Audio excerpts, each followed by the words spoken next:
देखने वाले हैं 40 क्वेश्चन देखने वाले। तो चलिए शुरू करते हैं यूपीएसआई का ये प्रैक्टिस सेट मॉक टेस्ट। कुछ भी समझ सकते हैं। तो पहला क्वेश्चन है अपयश का विलोम शब्द होगा।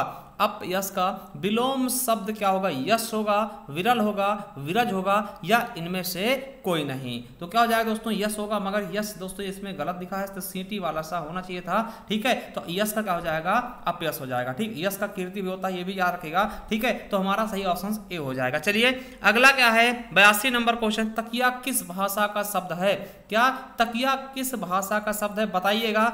अरबी भाषा है, तुर्की भाषा है, हिंदी भाषा है या फिर फारसी भाषा है, ये आपको बताइएगा। तो ये किस भाषा का शब्द है? तो तुर्की भाषा का शब्द है। ठीक है, चलिए एक क्वेश्चन आपसे करेंगे कि भैया हिंदी जो है वो किस भाषा का शब्द है? हिंदी किस भाषा का शब्द है? हिंदी का ही है, अरबी का है, फारसी का है या किसी और का है? हमें कमेंट बॉक्स में इसका आंसर चाहिए। ठीक है, कि हिंदी जो है वो किस भाषा का, खुद हिंदी का है या फिर किसी अन्य भाषा का, और किस अन्य भाषा का वो हमें बताइएगा। चलिए अगला क्वेश्चन देखते हैं कि किस वाक्य में क्रिया भविष्य काल में है? देखिए भविष्य काल क्या होता है? जो आने वाला हो।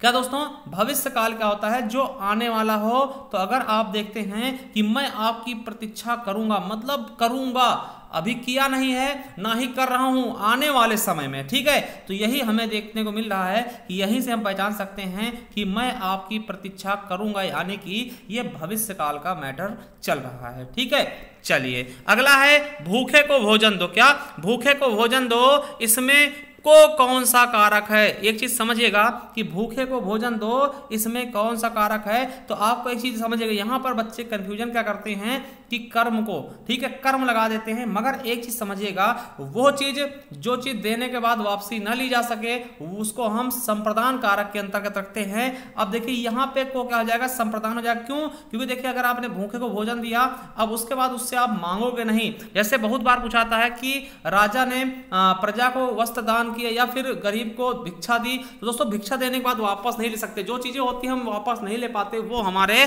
संप्रदान कारक के अंतर्गत आती हैं। ये थोड़ा सा आप समझ चलिएगा, अपवाद भी होता है। तो यहां पे आप देखते हैं कर्म मत लगा दीजिए कि कर्ता ने कर्म को मिला इसलिए कर्म हो जाएगा। ठीक है, यहां पे याद रखिए जब कोई दान किया जाता है, ऐसा दान जो वापस न लिया जा सके, ठीक है, वहां पे क्या होता है? संप्रदान कारक आपका हो जाता है। देखिए अपादान क्या होता है? जहां पे अलगाव की स्थिति हो, से हो, और अलगाव की स्थिति हो वहां अपादान होगा, और करण में भी से होता, से क्या होता है? यहां पे मिलन की स्थिति में होता है। जैसे आपसे कहा जाए कि हिमालय से गंगा निकलती है, तब वहां पे अपादान होगा, क्योंकि हिमालय से गंगा कहीं ना कहीं अलग होने की कोशिश कर रही है। ठीक है, चलिए चलते हैं। अगला है कौन सा शब्द बहुवचन है? लड़का, किताब, माता और प्राण। तो आपको पता होना चाहिए कि हमेशा आपने सुना होगा प्राण उड़ गए। ठीक है, प्राण उड़ गए, हस्ताक्षर कर दिए।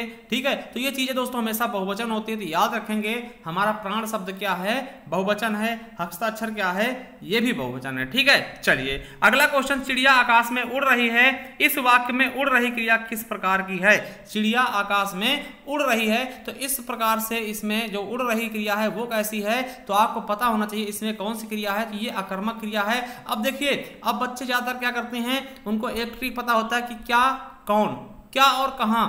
क्या उड़ रही है? चिड़िया उड़ रही है। कहां उड़ रही है? आकाश में। तुरंत बोलेंगे सकारात्मक क्रिया। भैया ऐसे नहीं होता। ठीक है, ऐसे नहीं होता। देखिए यहां पे क्या करता है, अगर देखिए सॉरी क्या कर्म है, अगर कर्म नहीं होगा तो अकर्मक हो जाएगी। अब देखिए चिड़िया क्या है? करता है। और आकाश में क्या है दोस्तों? में पर अधिकरण है, ये अधिकरण कारक है। और उड़ना क्या है दोस्तों? उड़ना क्या है? उड़ रही है, यह क्या क्रिया है। यहां पे कहीं कर्म है नहीं, जब कर्म नहीं है तो क्या होगा?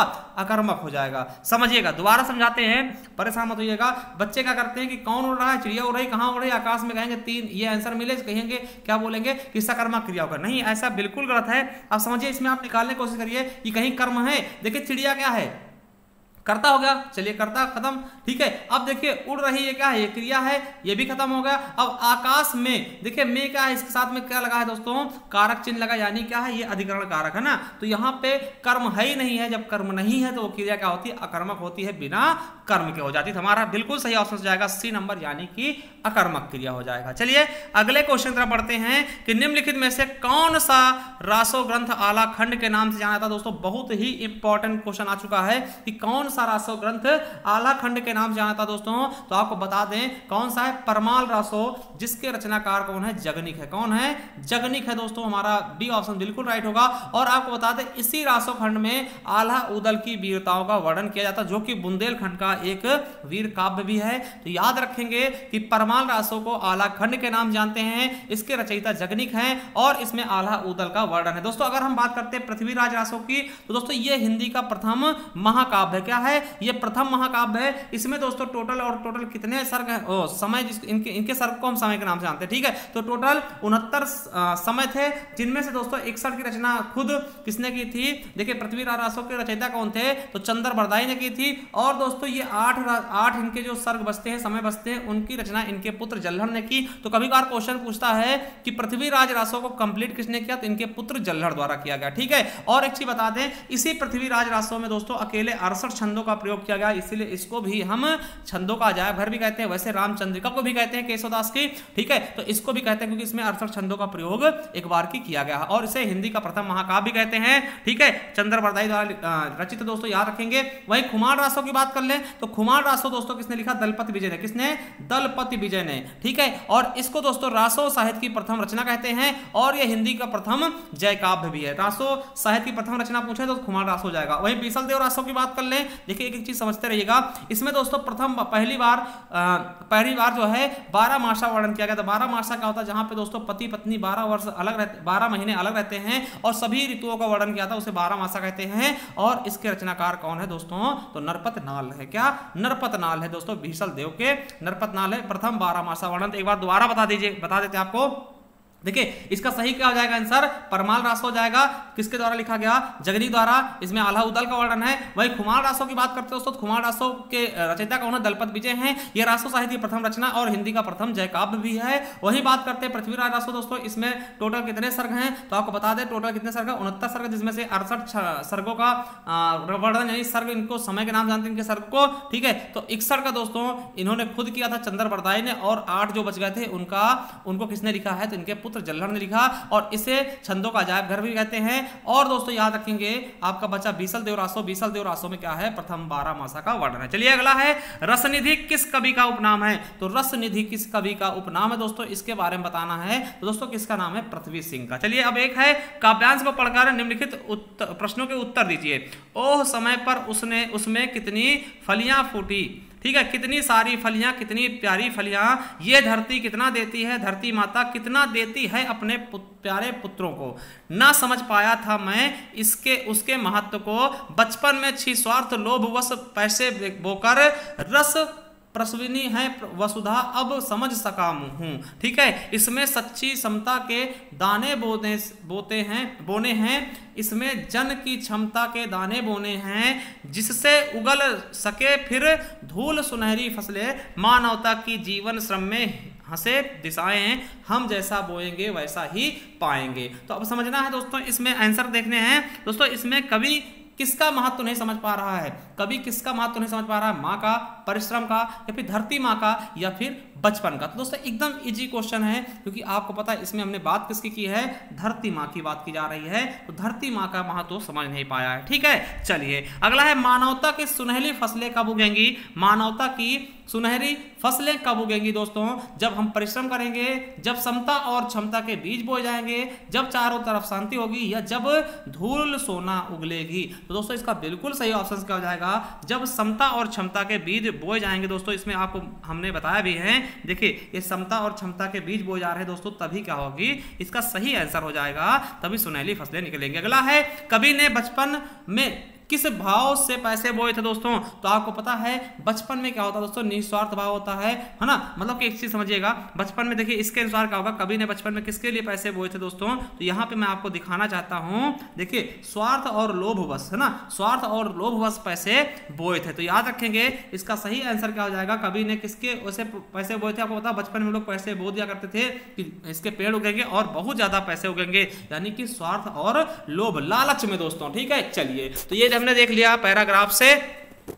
अब संधि क्वेश्चन बहुत अच्छा क्वेश्चन है, अनुधन ऐसड़ अनुवेषण, ठीक है। तो अनुधन ऐसड़ दोस्तों हमारा सही आंसर क्या हो जाएगा, अनुधन ऐसड़, हमारा डी ऑप्शन बिल्कुल राइट होगा 92 का, ठीक है। अनुधन ऐसड़। अब बात करते हैं दोस्तों ये कौन सी संधि होगी, तो हमने बताया था या और वा के पहले अगर कोई आधा व्यंजन आता है तो वो आपका कौन सा संधि होती है, यण संधि हो जाती है। तो याद रखेंगे ये यण संधि का उदाहरण है, देखिए वा के पहले आधा ना आया है, ठीक है। तो अनुधन ऐसड़ अन्वेषण दोस्तों। चलिए अगला है परा उपसर्ग का अर्थ क्या होता है दोस्तों, परा उपसर्ग का अर्थ क्या होता है, जैसे पराजय में परधन पराधन जय है ना, देखिए परा क्या करता है, उल्टा कर देता है, जय का पराजय है ना, जय मतलब जीतना, और परा मतलब क्या होता है, उसका एकदम विलोम शब्द कर दिया, हार को कह देते हैं, ठीक है। तो ये चीज समझिएगा बिल्कुल अच्छे से, तो हमारा बी ऑप्शन बिल्कुल और बिल्कुल राइट हो जाएगा। चलिए 94 क्वेश्चन देखते हैं क्या कह रहा है, कबीर की भक्ति का स्वरूप क्या है, कबीर की भक्ति का स्वरूप क्या है। आपको भी पता होगा दोस्तों कि कबीर किस भक्ति काल के थे, किस भक्ति के थे दोस्तों, निर्गुण भक्ति शाखा के थे, किसके, निर्गुण भक्ति शाखा के थे, ठीक है। ये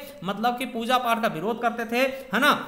तो दोस्तों आपको पता होगा ये निर्गुण काव्यधारस थे, और सगुण से दोस्तों क्या थे, जो पूजा पाठ करते थे, ठीक है। सूफी मत से आपको पता होना चाहिए कि सूफी मत से जैसे मलिक मोहम्मद जायसी थे, ये लोग थे, मुस्लिम कवि थे। तो चलिए अगला है रिज का विलोम का था, रिज मतलब क्या था, सीधी रेखा को हम रिजु बोलते हैं दोस्तों, सरल को तो सीधी रेखा हो तो इसको रिज बोलते हैं। तो इसका विलोम क्या हो जाएगा दोस्तों, टेढ़ी मेढ़ी, जिसको हम जिगजैग के नाम से जानते हैं, क्या बोलते हैं इसको, वक्र बोलते हैं। तो हमारा बिल्कुल सही हो जाएगा, वक्र हो जाएगा। अगला है छंद से संबंधित गणों की संख्या क्या है। तो दोस्तों आपको पता है कि छंद में दोस्तों गणों की संख्या कितनी होती है, 8 होती है। यमाता राजभान सलगा, क्या यमाता राजभान सलगा, और इनका प्रयोग हम वर्णिक छंद में करते हैं दोस्तों, ठीक है। आपको पता होना चाहिए यगड़ मगड़ तगड़ जगड़ रगड़ भगड़ सगड़, है ना, ये सब होते हैं, 8 होते हैं। और प्रत्येक देखिए क्वेश्चन पूछा था कि प्रत्येक गण कितने अक्षरों से मिलकर बनता है, कितने वर्णों से मिलकर बनता है, 3 वर्णों से मिलकर बनता है, क्या 3 वर्णों से मिलकर बनता है प्रत्येक गण। चलिए आगे देखते हैं, निम्नलिखित में से संयुक्त वाक्य का चयन कीजिए। देखिए संयुक्त वाक्य क्या होता है, जहां पर बीच में आपको कहीं भी और दिख जाए, किंतु परंतु अपितु ऐसे शब्द दिखेंगे, वो आपके संयुक्त वाक्य हो जाएंगे। देखिए आप बताएं कि आपकी समस्या क्या, देखिए की आ गया, ये आपका मिश्रित वाक्य हो गया, क्या हो गया, मिश्रित वाक्य हो गया दोस्तों। देखिए की है, या फिर जैसे कि हो सकता है ना, मतलब कि अगर कि ऐसे सेंटेंस आए की लगा मिलेगा दोस्तों, वो संयुक्त वाक्य होगा, सॉरी मिश्रित वाक्य होगा, तो मिश्र वाक्य होगा, ये नहीं होगा, ठीक है। मैं तुम्हारे साथ व्यापार कर रहा है, तो ये सरल वाक्य होगा, ठीक है, ये भी नहीं होगा। अब देखिए परिश्रम करके सफलता प्राप्त करो, ये भी दोस्तों अलग है, सरल वाक्य है। अब देखिए उसने खाना खाया और सो गया, देखिए किंतु परंतु अपितु लेकिन और, इसलिए ये सेंटेंस जहां भी आएंगे वो आपका संयुक्त हो जाएगा। तो बिल्कुल सही ऑप्शन हमारा सी हो जाएगा। चलिए अगले क्वेश्चन की तरफ, निम्नलिखित में से विकारी शब्द कौन सा है। देखिए विकारी और अविकारी, विकारी शब्द क्या होता है, जिनमें लिंग वचन कारक के आधार पर कोई परिवर्तन हो सकता है, वही दोस्तों विकारी शब्द होते हैं। विकारी शब्द कौन कौन से होते हैं, संज्ञा सर्वनाम क्रिया विशेषण। तो दोस्तों यहाँ पे हमें एक ही लग रहा है, यही हमारा संज्ञा है, यानी कि यही हमारा विशेषण हो जाएगा। लड़का क्या हो जाएगा, लड़का देखिए लड़की हो जाएगा, लिंग चेंज हो जाएगा, और लड़के हो जाएगा, बहुवचन भी चेंज हो जाएगा दोस्तों, वचन भी चेंज हो जाएगा। तो यही हमारा क्या हो जाएगा, बिल्कुल और बिल्कुल राइट आंसर, लड़का क्या है, विकारी शब्द। अब देखिए आज का चेंज करिए, आज का आज ही रहेगा, चाहे लड़की के लिए बोलो चाहे लड़के के लिए, इधर परंतु सब सेम ही रहते हैं, इनमें कोई परिवर्तन नहीं होगा, मगर दोस्तों विकारी शब्द जो होते हैं उनमें चेंजिंग हो जाती है। चलिए अगले क्वेश्चन की तरफ बढ़ते हैं। अगला क्वेश्चन क्या है, निम्नलिखित प्रश्नों में दिए गए 4 विकल्पों में से वाक्य के शुद्ध रूप का चयन कीजिए। कल मैं मेरे घर जाऊंगा, दोस्तों बिल्कुल गलत, कल मैं मेरे घर जाऊंगा ये तो कोई सेंटेंस ही नहीं बन रहा है, ठीक है। क्या है, मैं कल जाऊंगा मेरे घर, तो दोस्तों बिल्कुल गलत है। मैं कल अपने घर जाऊंगा, ये बिल्कुल सही है। मैं कल अपने घर जाऊंगा, ये बिल्कुल और बिल्कुल सही है। मैं कल जाऊंगा अपने घर, तो बिल्कुल गलत लग रहा है। तो हमारा सी ऑप्शन बिल्कुल सही हो जाएगा, मैं कल अपने घर जाऊंगा। अगला है अपने, अब देखिए जब अपने ऊपर पड़ी तो अद्भुत वीरता का प्रदर्शन करते हुए उसने कालिया दमन कर डाला। कालिया दमन आप जानते हो, जैसे श्री कृष्ण ने क्या किया था, उस कालिया का दोस्तों नाश कर दिया था।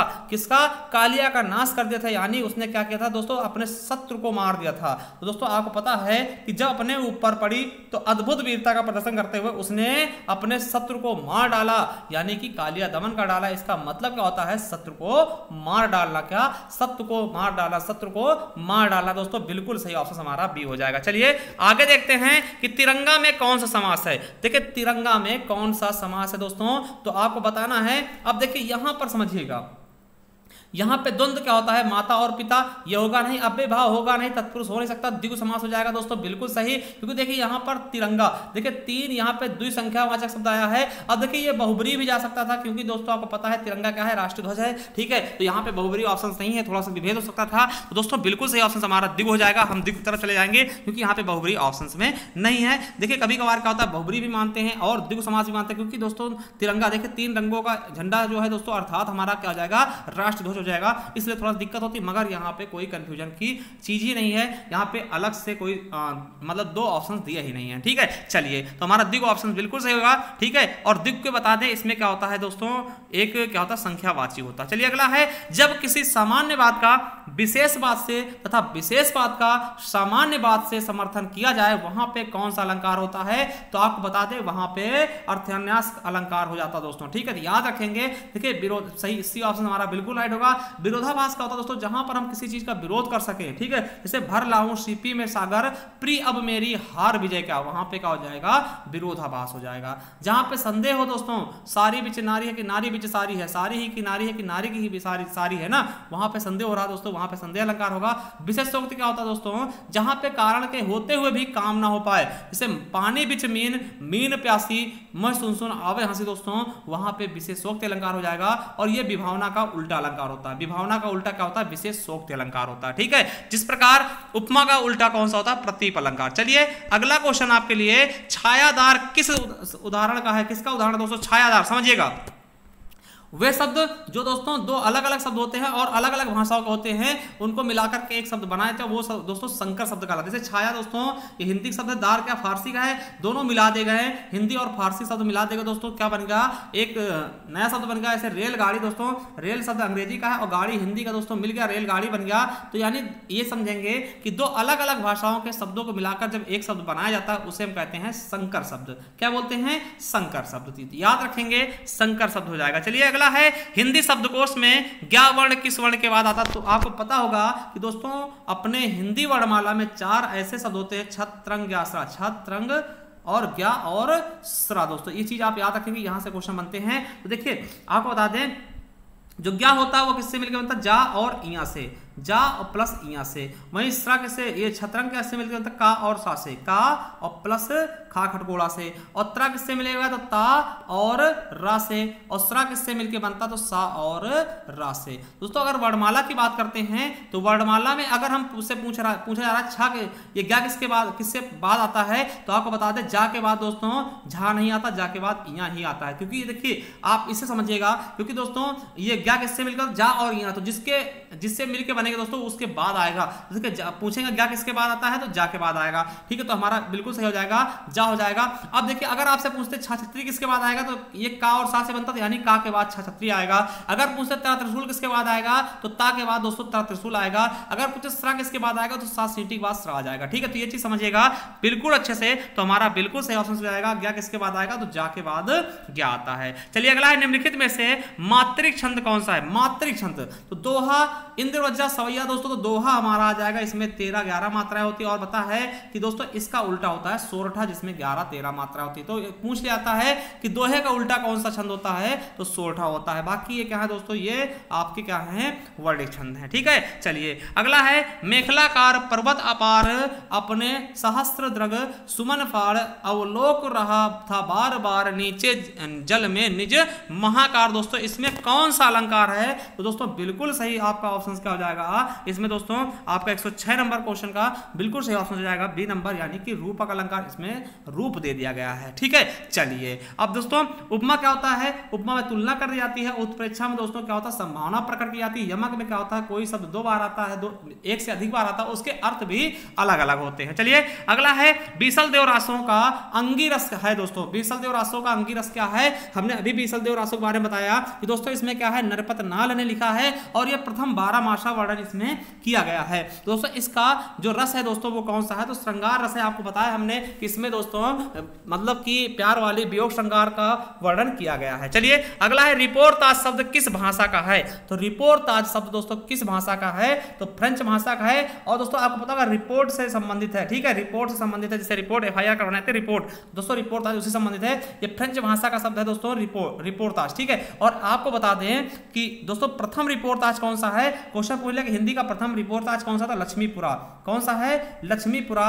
शिवदान सिंह चौहान द्वारा लिखा गया, किसके द्वारा, शिवदान सिंह चौहान द्वारा 1938 में ये लिखा गया। कब, 1938 में ये लिखा गया। चलिए अगला है अहेतुकी का शुद्ध रूप क्या होगा, तो अहेतुकी दोस्तों किस तरह से लिखा जाएगा इसके बारे में बताना है, तो दोस्तों बिल्कुल सही हो जाएगा हमारा बी नंबर, अहेतुकी हो जाएगा। चलिए अगला है नौका का पर्यायवाची शब्द चुनिए। देखिए निम्नगा किसका है, तो नदी का है। अर्कजा किसका है, तो यमुना जी का है दोस्तों। और त्रिदश का कोई मतलब नहीं, तो पोत हो जाता है दोस्तों नाव या नौका। क्या, नौका, तरणी दोस्तों आपको पता होगा, तो पोत हो जाएगा दोस्तों। बिल्कुल सही ऑप्शन हमारा बी ऑप्शन बिल्कुल और बिल्कुल राइट हो जाएगा, ठीक है।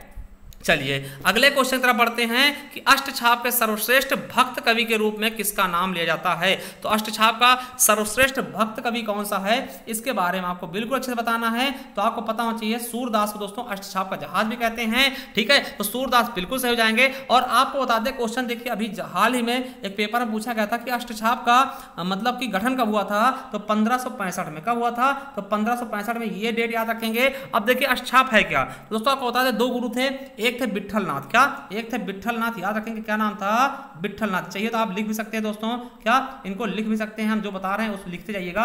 विट्ठलनाथ के 4 शिष्य थे और वल्लभाचार्य के 4 शिष्य थे, दोनों को मिला करके 4 8 शिष्य हो गए और इन्हीं को हमने बना दिया गया है क्या, अष्टछाप, ठीक है। तो कौन कौन से विट्ठलनाथ कौन कौन से थे, तो याद रखिएगा गोविंद स्वामी, छीत स्वामी, चतुर्भुज दास और नंददास। क्या, विट्ठलनाथ के 4 शिष्य कौन से, गोविंद स्वामी, छीत स्वामी, चतुर्भुज दास और नंददास दोस्तों, ठीक है। और वहीं दोस्तों वल्लभाचार्य के कौन कौन से थे, तो कुंभन दास, सूरदास और दोस्तों कृष्णदास और परमानंद दास। दोस्तों ये चारों जो शिष्य थे ये आपके किसके थे, ये दोस्तों वल्लभाचार्य के थे। और 4 विट्ठलनाथ के, गोविंद स्वामी, छीत स्वामी, चतुर्भुजा और नंददास, इनको चारों को मिला के टोटल 8 हो गए और इन्हें अष्टछाप कहा जाने लगा। चलिए अगला है सगुण भक्ति के विरोधी थे। सगुण भक्ति के कौन विरोधी माने जाते दोस्तों, तो आपको पता होना चाहिए कबीर दास ये विरोधी थे दोस्तों भक्ति काल के। ये मूर्ति पूजा का विरोध करते थे, ठीक है। तो वही आपको बताए भी होंगे दोस्तों, बहुत सारी चीजें इन्होंने पढ़ा और ये निर्गुण काव्य धारक थे, ठीक है। चलिए अगला है वह सदा धन अर्जित करने के लिए जोड़ तोड़ करता रहता है। रेखांकित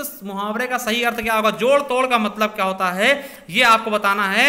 यानी गलती सही उपाय करना, गलत सही उपाय करना, या हिसाब लगाना, या ध्यान मग्न होना, या फिर उपाय सोचना। तो जोड़ तोड़ करना दोस्तों आपको पता होगा कि गलत सही उपाय कर लेना, मतलब किसी भी तरीके से दोस्तों वो जुटाया करता है, ठीक। गलती गलत सही उपाय करके वो उस काम को करना, सिद्ध करना चाहता है। अगला है पुरुष और स्त्री का जोड़ा कहलाता है। आपको पता होना चाहिए कि पुरुष और स्त्री के जोड़े को हम क्या बोलते हैं दोस्तों, क्या बोलते हैं, तो युगल बोलते हैं, ठीक है, युगल बोलते हैं। शादीशुदा दंपत्ति बोलते हैं दोस्तों, पुरुष और स्त्री के जोड़े को क्या कहा जाता है, युगल कहते हैं। चलिए अगला देखते हैं वैदेही वनवास किसकी रचना है दोस्तों, याद रख लीजिएगा वैदेही वनवास किसकी, अयोध्या सिंह हरिऔध उपाध्याय। देखिए वनवास किसको हुआ था, कहां से हुआ था, तो अयोध्या से हुआ था, इस तरह याद रख लेंगे। और दोस्तों अयोध्या सिंह उपाध्याय की एक रचना है प्रिय प्रवास है, बहुत इंपॉर्टेंट है, इसे खड़ी बोली का प्रथम महाकाव्य कहते हैं। क्या, प्रिय प्रवास को खड़ी बोली का प्रथम महाकाव्य कहा जाता है, इसलिए पूछा भी जाता है कई बार, तो याद रखेंगे अयोध्या सिंह उपाध्याय हरिऔध की एक रचना है प्रिय प्रवास, जिसे खड़ी बोली का प्रथम महाकाव्य भी कहते हैं। अगला है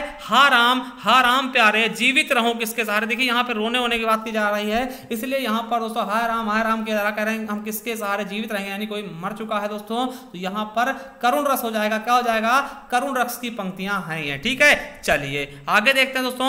अगला क्वेश्चन क्या है, निम्नलिखित प्रश्नों में से विधिवाचक वाक्य का चयन कीजिए दोस्तों। कौन सा विधिवाचक वाक्य है मेरे दोस्तों, तो देखिए मोहन खाना खाकर सो गए। देखिए यही हमारा क्या है, विधिवाचक वाक्य है। क्या है, यही हमारा विधिवाचक वाक्य है दोस्तों, बिल्कुल सही ऑप्शन हो जाएगा हमारा ए नंबर। चलिए अगला है प्रहसन शब्द के लिए वाक्यांश है दोस्तों। प्रहसन शब्द के लिए क्या वाक्यांश होता है दोस्तों, इसके बारे में आपको बताना है। तो देखिए हास्य नाटिका का एक रूप दोस्तों, बिल्कुल नहीं। प्रहसन क्या होता है, किसी का मजाक उड़ाना, ठीक है, हंसी उड़ाना। देखिए नाटक का वह भेद जिसमें किसी की हंसी उड़ाई जाती है दोस्तों, ये बिल्कुल सही है। क्या है, ये बिल्कुल सही हो जाएगा, तो हमारा बिल्कुल सही हो जाएगा बी नंबर, ठीक। प्रहसन क्या होता है, किसी के मजाक उड़ाना, हंसी उड़ाना दोस्तों, ठीक है। तो ये चीज आप बिल्कुल अच्छे समझ जाइए, बी ऑप्शन मेरा बिल्कुल राइट हो जाएगा। चलिए चलिए अगला है अंकुश का पर्यायवाची शब्द नहीं है दोस्तों। अंकुश का पर्यायवाची शब्द कौन सा नहीं है इसके बारे में बताना दोस्तों। खड्ग नहीं होगा। खड्ग किसका होता है? तलवार का होता है। खड्ग, शमशीर है ना, कृपाण, ये सब क्या होते हैं? तलवार का होते हैं। देखिए अंकुश लगाना किसी को रोकना, गजबाग करना है ना, और दोस्तों प्रतिबंध लगाना, ये क्या होता है? अंकुश कर रहे हैं, कहीं अंकुश लगा दिया। ठीक है, चलिए ढूंढाड़ी बोली है दोस्तों। ढूंढाड़ी किसको कहते हैं दोस्तों? ये चीज आपको पता होना चाहिए। तो दोस्तों बिल्कुल सही क्या होगा, आपको पता है पूर्वी राजस्थानी, जिसको हम जयपुरी भी कहते हैं। क्या?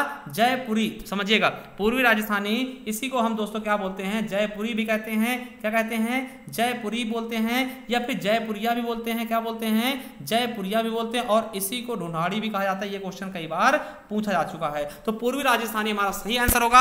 अब वहीं हम अगर बात करना चाहते हो दोस्तों उत्तरी राजस्थानी, तो उत्तरी राजस्थानी को कौन सी भाषा होती है दोस्तों? मेवाती होती है। क्या होती है? मेवाती होती है दोस्तों। और दक्षिणी राजस्थानी दोस्तों कौन सी होती है? तो मालवी होती है। कौन सी होती है?